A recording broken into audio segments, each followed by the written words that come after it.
ये आकाशवाणी है। कोविड-19 विशेष कार्यक्रम के अंतर्गत प्रस्तुत है कोरोना वायरस संक्रमण की वर्तमान स्थिति पर चर्चा, जिसे प्रस्तुत कर रहे हैं आकाशवाणी संवाददाता सिद्धार्थ सिंह। इस कार्यक्रम में आमंत्रित स्वास्थ्य विशेषज्ञ हैं दिल्ली के अखिल भारतीय आयुर्विज्ञान संस्थान के प्रोफेसर डॉक्टर अंजन त्रिखा। नमस्कार श्रोताओं। कहते हैं कि किसी भी चुनौती और मुश्किल हालात को जीतना इस बात पर निर्भर करता है कि हमने कितने विश्वास और हौसले से इसका सामना किया है। जब एक बार हम इन मुश्किलों से पार पा जाते हैं तो हमेशा हमें याद रह जाता है तो बस इतना कि मुश्किल के दिनों में हमने अपना संयम और धैर्य बनाए रखते हुए कैसे इसका सामना किया था। जिस तरह से कोरोना के मामले दिन प्रतिदिन बढ़ते जा रहे हैं, इसे लेकर सबकी चिंताएं भी बढ़ती जा रही हैं। संकट की इस घड़ी में हमें घबराने की जरूरत नहीं है, बल्कि आवश्यकता है सरकार के दिशा निर्देशों का पालन करते हुए एक दूसरे का ख्याल रखते हुए कोविड की चुनौती का मुकाबला करने की। ऐसे में आपसे अनुरोध है कि आप घबराएं नहीं, कोविड एप्रोप्रिएट बिहेवियर का कड़ाई से पालन करें। आप अगर कोविड पॉजिटिव हैं या संक्रमण से बचना चाहते हैं तो कोरोना जागरूकता श्रृंखला कार्यक्रम में हमारे विशेषज्ञों द्वारा दिए गए सुझावों पर अमल करें। कोरोना से जुड़े तमाम सवालों का जवाब जानने के लिए और साथ ही आपको जागरूक करने आकाशवाणी पर हम आपके लिए लेकर आते हैं कोरोना जागरूकता पर विशेष कार्यक्रम। और आज के इस एडिशन के साथ मैं हूं सिद्धार्थ सिंह। श्रोताओं, आज के इस विशेष फोन इन कार्यक्रम में हमारे साथ हैं अखिल भारतीय आयुर्विज्ञान संस्थान एम्स नई दिल्ली के department of anaesthesiology, pain medicine and critical care में professor doctor Anjan Trikha. Doctor Anjan Trikha JPNTC designated covid hospital AIIMS के क्लिनिकल मैनेजमेंट ग्रुप के चेयरपर्सन भी हैं। आपका मेडिकल एकेडमिक्स और पेशेंट ट्रीटमेंट में एक लंबा अनुभव रहा है। डॉक्टर अंजन, नमस्कार। कार्यक्रम में आपका स्वागत और अभिनंदन करते हैं। नमस्कार सिद्धार्थ। श्रोताओं, कोरोना से संबंधित सवाल डॉक्टर अंजन से हम टोल फ्री नंबर 1800-115767 और 011233144444 पर पूछ सकते हैं। आप हमारे ट्विटर हैंडल @AINews पर #AskAIR पर अपने सवाल पोस्ट भी कर सकते हैं। डॉक्टर अंजन, अपनी चर्चा की शुरुआत उन सवालों से करते हैं जिनका जवाब हर व्यक्ति जानना चाहता है। सबसे पहले आपसे जानना चाहेंगे कि कोरोना वायरस से संक्रमित होने के बाद हमें किन बातों का ध्यान रखना चाहिए? देखिए, ऐसा है कि अगर आपको ये पता चल जाता है कि आप कोरोना वायरस से संक्रमित हो गए हैं जी, तो इसका मतलब है कि आपने कोई टेस्ट करा लिया है, या तो RT-PCR करा लिया है या रैट जिसको बोलते हैं वो टेस्ट करा लिया है। तो जैसे ही वो आपका टेस्ट पॉजिटिव आ जाता है, आपको अपने आप को आइसोलेट करना होता है। आइसोलेशन का मतलब है कि आपको दूसरे लोगों से ना बात करनी है, ज्यादा उनसे दूरी रखनी है, ना इकट्ठा खाना खाना है, ना चाय पीनी है। अपने आप को एक कमरे में अलग से रखें और अपना बाथरूम भी अलग कर लें। आपके खाने के बर्तन वगैरह अलग हो जाएं। अगर अफोर्ड कर सकते हैं तो डिस्पोजेबल खाने के बर्तन में खाना खाएं जो आपको दे दिया जाए, और वो फिर एक बैग में फेंक दिया जाए जिसके अंदर जिसके ऊपर वो लिखा होता है। सोसाइटी में लोग ले जाते हैं कि ये ऐसे मरीजों का है। सो एक बार जब आपका पॉजिटिव टेस्ट आ जाता है तो आपका मेन दायित्व ये रहा या मेन रिस्पॉन्सिबिलिटी ये रहती है कि आप उस वायरस को दूसरों को ना फैलाएं। जी, मोस्ट इम्पोर्टेंट। और वो दूसरे आपके दोस्त भी नहीं है, आपके घर वाले भी हैं। ऐसा सोचें कि आप यूनिवर्सिटी में रह रहे हैं, पीजी बन के रह रहे हैं, 3 लोग एक कमरे में रहते हैं, एक बाथरूम में इस्तेमाल करते हैं। उस टाइम ऐसा रहता है कि आप वहां से निकल के अपना बैग बांधें, मास्क लगाएं और एक कोविड केयर सेंटर में चले जाएं कि आपके दोस्तों को वो इन्फेक्शन ना फैल जाए। जी, ये कहना आसान है, मुझे मालूम है कि आप अलग हो जाएं, आइसोलेट हो जाएं, बट हमारे बहुत से भाई बहन ऐसी जगह में रहते हैं, 2 कमरे का मकान है, 6 लोग रहते हैं, 7 लोग रहते हैं, माता पिताजी हैं, बहनें हैं, बच्चे हैं। सो वहां पे थोड़ा सा आइसोलेशन होना मुश्किल है। जी, तो वहां राय ये दी जाती है कि गवर्नमेंट ने बहुत सारे कोविड केयर सेंटर खोल रखे हैं, वो बिल्कुल मुफ्त है। वहाँ इलाज भी होता है, डॉक्टर भी देखते हैं, नर्सें भी देखते हैं, तो वहां जाके आप शिफ्ट हो जाए। जी। और डॉक्टर अंजन, अगर कोई व्यक्ति एसिम्प्टोमेटिक होता है और अगर टेस्ट उसका पॉजिटिव आता है तो ऐसे लोग जो कि एसिम्प्टोमेटिक होते हैं उन्हें कोई ज्यादा तकलीफ नहीं होती, तो काफी वो कैरियर होते हैं, तो ऐसे में उन्हें क्या ज्यादा ध्यान रखना चाहिए? देखिए, अगर आप पॉजिटिव आ गए हैं आप 2 दिन 3 दिन तक आपको कोई सिम्टम नहीं है, ना बुखार है, ना बदन शरीर टूटता है, ना आपको खांसी आ रही है, कुछ भी नहीं लगता है, तो आपको ये नहीं सोचना चाहिए कि आप दूसरों को संक्रमित नहीं कर सकते हैं। ये ऐसे लोग तो हम जिनको बोलते हैं सुपर स्प्रेडर हो जाते हैं कि वो इतने ज्यादा लोगों को अफेक्ट कर सकते हैं कि ये बीमारी फैलती रहती है। अगर आप नॉर्मल हैं, आप पॉजिटिव पाए गए और आप अपने दादा दादी नाना नानी से मिलते हैं, पिताजी माता से मिलते हैं, उनके साथ खाना खाते हैं या थोड़ा सा दूर बैठ के भी चाय पी लेते हैं, नाश्ता कर लेते हैं, तो ये बहुत ज्यादा चांसेस हैं कि इन सबको आप सबको संक्रमित कर दें। जी। तो आपको बिल्कुल एहसास रखना है। अगर आपको सिम्टम नहीं है, इसका मतलब ये नहीं है कि आप फैलाओगे नहीं, आप तो और भी फैला सकते हो, बिकॉज आपको लगता है कि आपको कुछ नहीं हुआ, चलो बाजार से सब्जी ले आए, चलो जाके बाहर घूम आए, टहल आए। आपको वो सब कुछ नहीं करना है, आपको तो कमरे में अपने आप को आइसोलेट ही करना है। जी। और अगर हम सिम्टम्स वाले पेशेंट्स की बात करें तो अगर कुछ पेशेंट्स ऐसे होते हैं जिन्हें केवल बुखार होता है या कुछ ऐसे होते हैं जिन्हें बुखार के साथ खांसी और जुकाम भी रहता है, तो ऐसे में हमें क्या करना चाहिए? देखिए, अगर आप पॉजिटिव पाए गए तो बुखार है, खांसी और जुकाम है, तो जैसे आपको वही करना है जैसे आपको 2 साल पहले जब कभी सर्दी आती थी तो खांसी जुकाम बुखार हो जाता था, उसका इलाज वैसे ही करना है। ये वैसा ही क्या लक्षण होते हैं, उसके लिए आपने पैरासिटामोल ले ली, नाक बहता है तो डॉक्टर से पूछ के कोई नाक बहने की दवाई ले ली, खांसी के लिए गरारे कर लिए या कोई सिरप ले लिया। ये 3 चीजों का इलाज तो वैसा ही होगा जैसे आपको 2 साल पहले खांसी जुकाम के लिए आप करते थे। इसके साथ साथ आपको अपने आप को आइसोलेट करना है। अगर ऐसा करेंगे तो ये देखा गया है कि 100 में से कम 80% लोग का इलाज ऐसा ही खत्म हो जाएगा, उनको और ज्यादा कुछ तकलीफ नहीं होगी। और अगर आपने वैक्सीनेशन लगा रखा है तो ये तो बहुत ज्यादा चांसेस है कि आपको अगर बीमारी होगी भी तो बड़ी मामूली होगी। जी। और डॉक्टर अंजन, इस समय कोविड मरीजों में ऑक्सीजन सैचुरेशन एक ऐसी चीज है कि किसी को भी कोविड होता है तो वो अपने ऑक्सीजन सैचुरेशन को लेकर चिंतित हो जाता है। यदि किसी व्यक्ति को सांस लेने में कठिनाई हो और ऑक्सीजन लेवल उसका 94 से कम हो तो ऐसे समय में हमें किन बातों का ध्यान रखना चाहिए? देखिए, इससे पहले कि मैं आपके प्रश्न का उत्तर दूं, मैं एक और चीज बताना चाहता हूँ। जी। ये जो उंगली पे सैचुरेशन मॉनिटर आते हैं, पल्स ऑक्सीमीटर आते हैं, उसको एक इस्तेमाल करने का ढंग होता है, तरीका होता है। आजकल जितने भी लोग हैं वो जाके यूट्यूब पे देख सकते हैं, फोन पे मोबाइल पे देख सकते हैं। आपको आराम से 5-1 मिनट बैठना है, अपनी बाह को सीधा रखना है और उंगली पे वो लगाना है बिल्कुल। और आपकी बाह सीधी होनी चाहिए, आपका हाथ नहीं मुड़ा होना चाहिए या आपकी एल्बो नहीं मुड़ी होनी चाहिए, और उसके ऊपर जो एक वेव फॉर्म आता है वो बिल्कुल ठीक से आना चाहिए और रेगुलर आना चाहिए। तभी वो 2 नंबर पड़े जाने चाहिए। ऐसे हमें अक्सर फोन आते हैं, रात को 2 बजे फोन आ जाता है कि मेरी सैचुरेशन 70 हो गई है, तो उनको जब हम कहते हैं हमें वीडियो कॉल करो तो पता चलता है उन्होंने वो पल्स ऑक्सीमीटर ही गलत लगा रखा। जी। तो उसका सही इस्तेमाल करना पहले तो बहुत जरूरी है, ये हम सबको बताना चाहते हैं।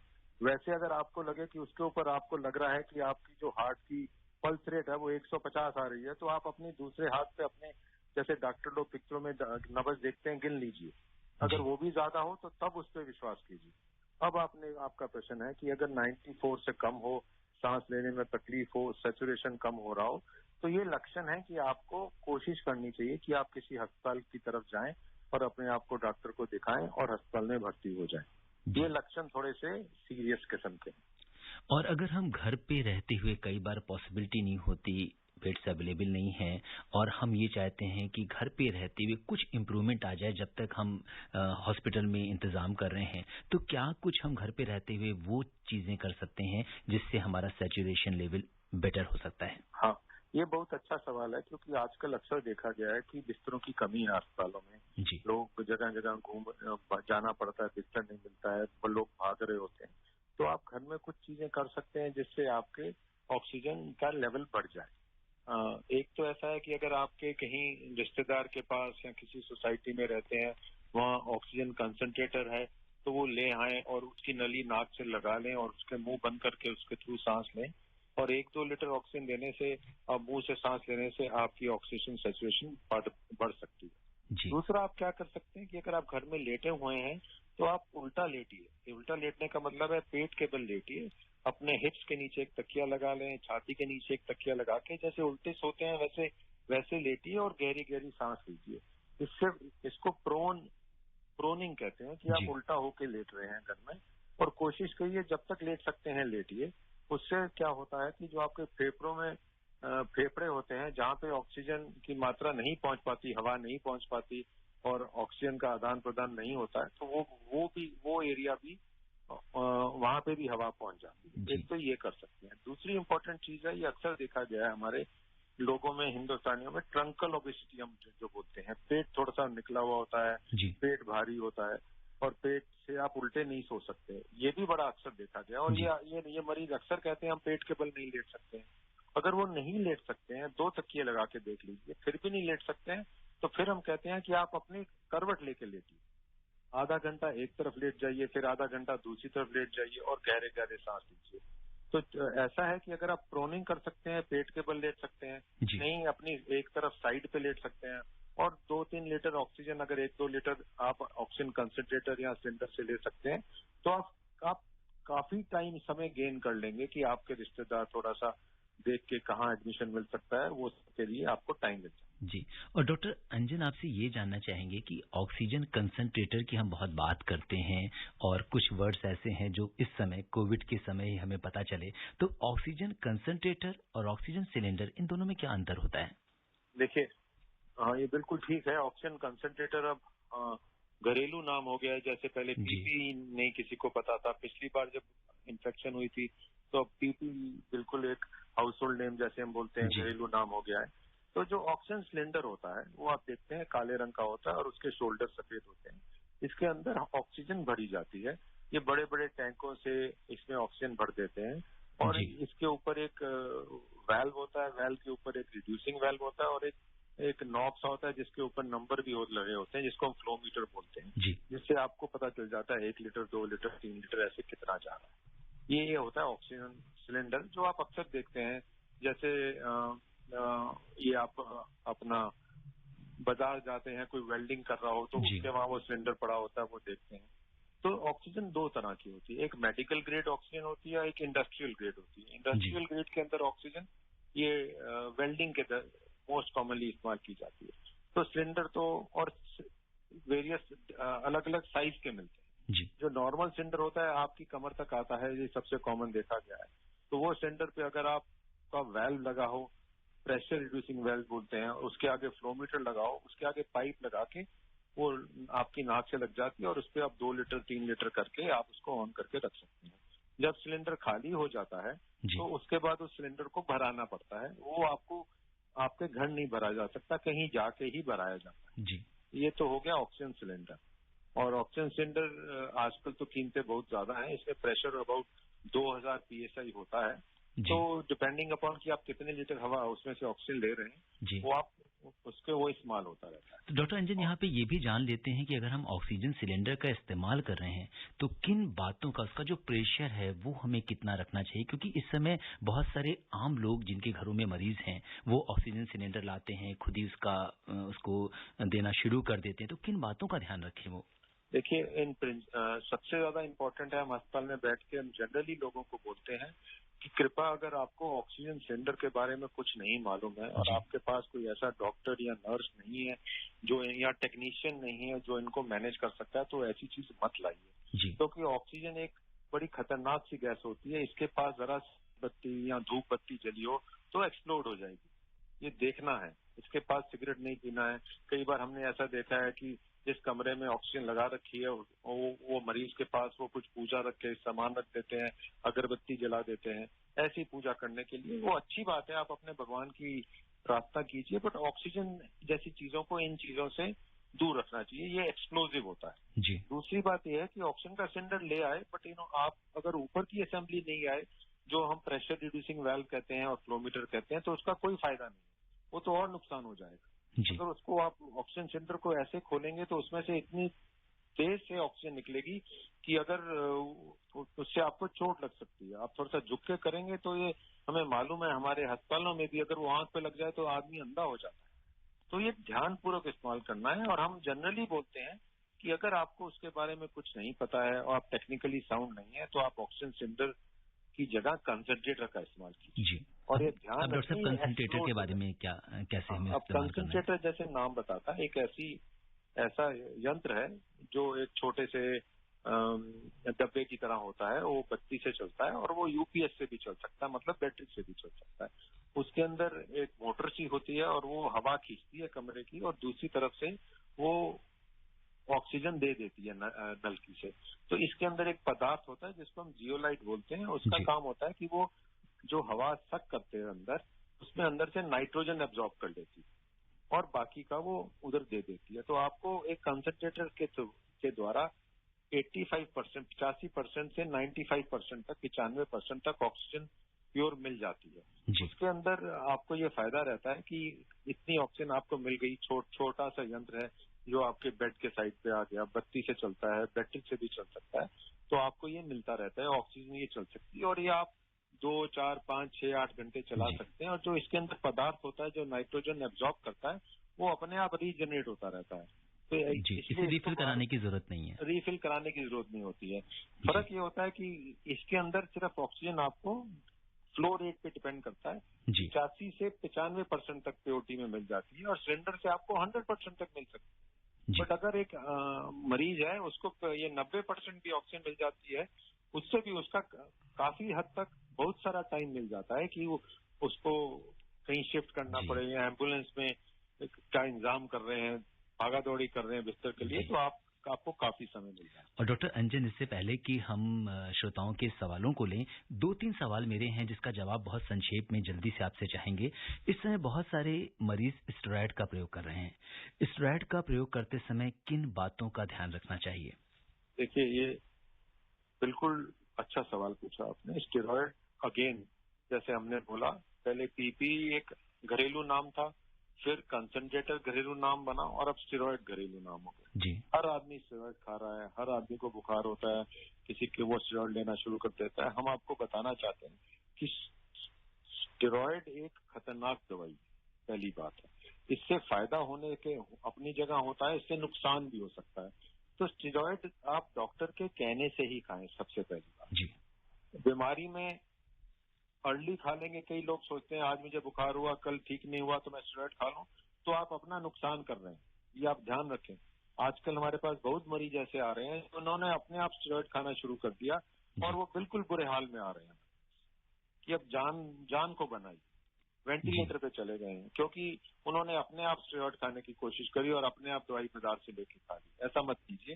स्टेरॉयड आप तभी लें जब आपको डॉक्टर बोले। स्टेरॉयड लेने का एक लक्षण ये होता है कि आपकी सैचुरेशन फॉल कर रही हो, तभी स्टेरॉयड लेना होता है। जी। बीमारी के पहले हफ्ते में ज्यादातर चांस ये देखा गया है कि जब तक डॉक्टर ना बोले अपने आप स्टेरॉयड ना लें। तो एक बात होगी।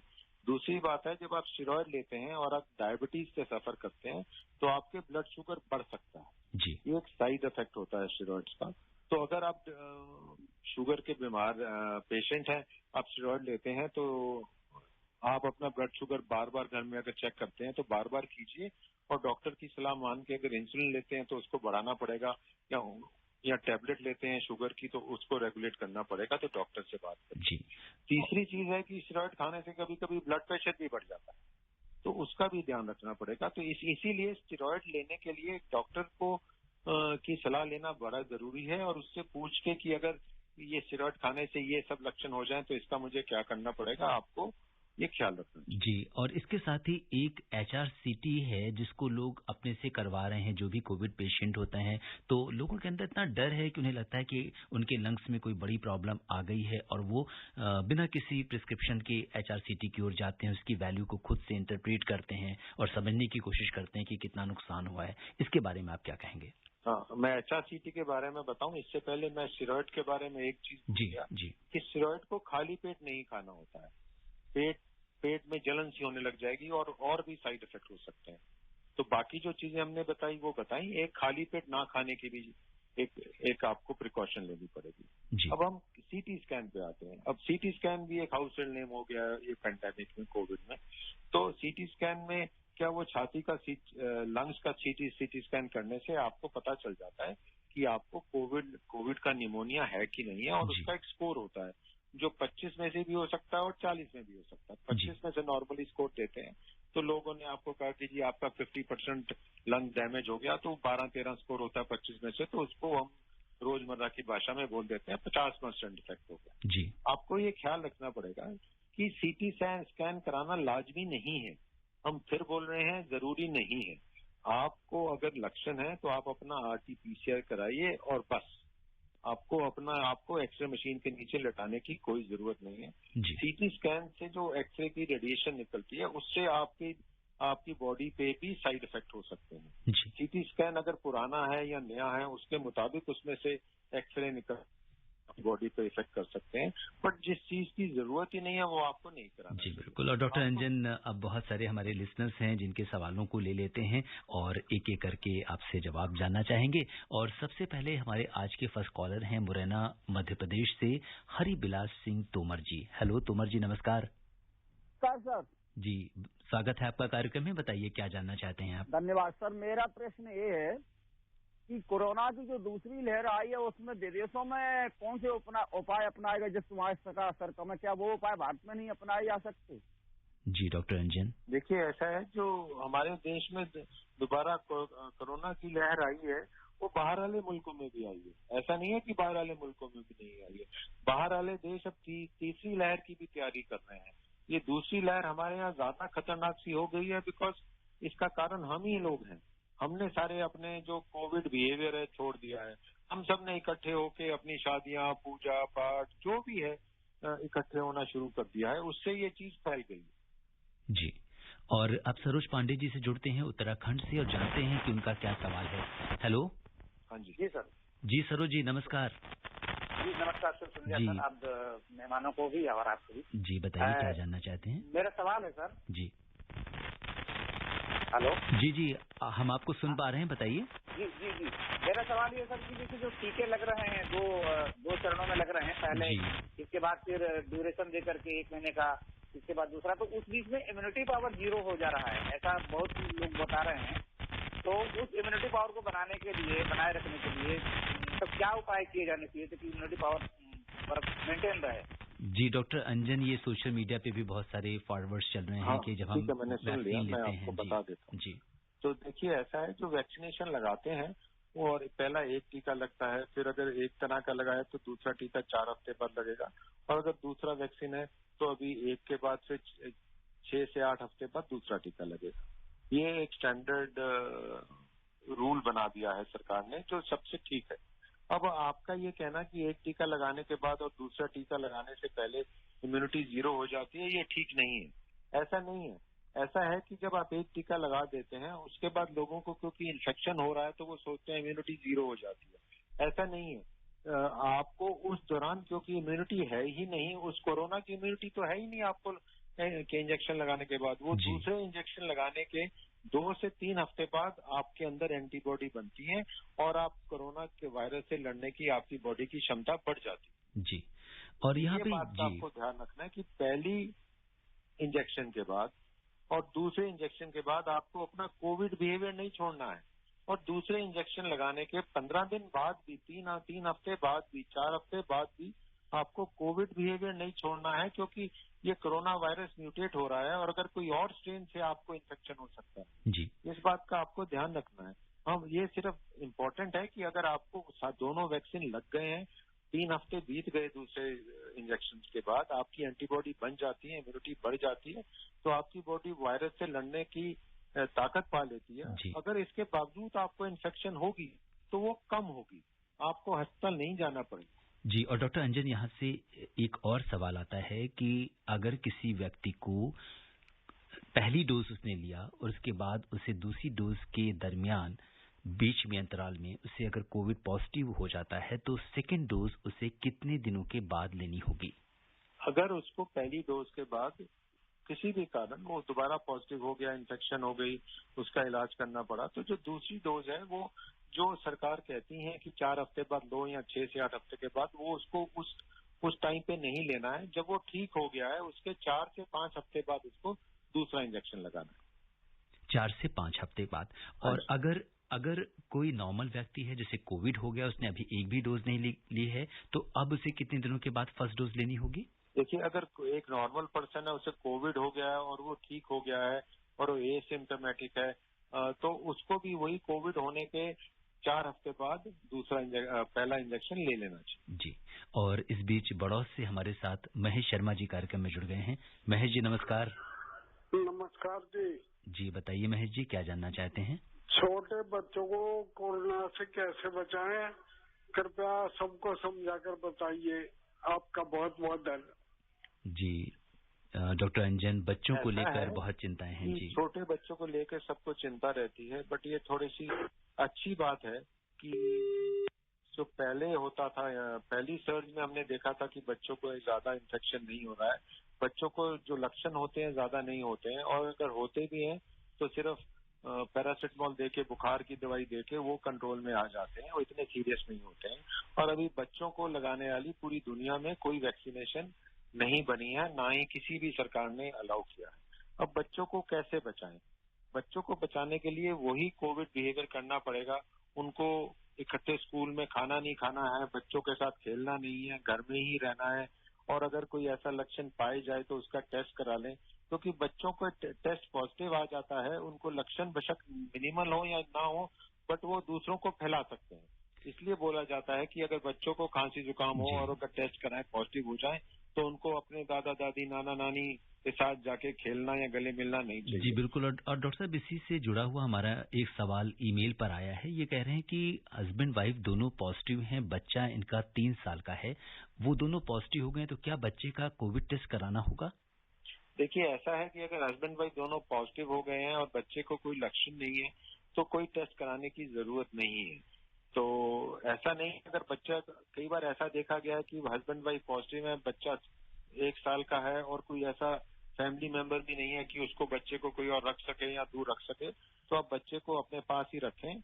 उससे थोड़े से आप, जब भी बच्चे से आप बच्चे को दूध पिलाएं या बच्चे को खिलाएं तो आप अपना कोविड बिहेवियर मास्क लगाए रखें, 2 मास्क लगाएं जैसे आजकल बताया जाता है, तो बच्चे को लक्षण होना और सीरियस बीमारी होने के चांसेस बहुत कम हो जाते हैं जी। और टेस्ट कराने की जरूरत नहीं है। और चलते चलते हमारे आज के लास्ट कॉलर जय किशन अग्रवाल जी का सवाल ले लेते हैं, बहुत संक्षेप में उत्तर। हेलो जय किशन जी, नमस्कार। मैं जय किशन अग्रवाल बोल रहा हूँ साहब। डॉक्टर आपको नमस्कार। मेरा एक क्वेश्चन है कि जो अभी DRDO ने जो पाउडर कल निकाला है जी, सुबह और शाम लेने के लिए, और आयुष मंत्रालय ने आज बताया है कि 64 नंबर की एक गोली अगर आप लेंगे तो उससे फायदा होगा, तो इससे क्या है? और दूसरा ये है कि जो बुजुर्ग हैं अगर वो नॉर्मल कोकिला इंजेक्शन या इन्फ्लुएंजा दोनों ले लें तो कहते हैं कि निमोनिया 1 साल में उसको नहीं होगा, तो इससे क्या कोरोना को हमें फायदा होगा या नहीं? बस ये 2 क्वेश्चन। जी डॉक्टर अंजन बहुत संक्षेप में जवाब चाहेंगे, समय बहुत कम है।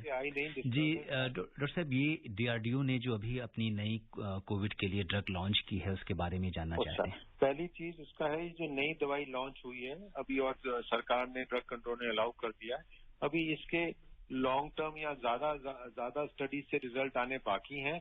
अभी हमने कभी ये इस्तेमाल नहीं किया है।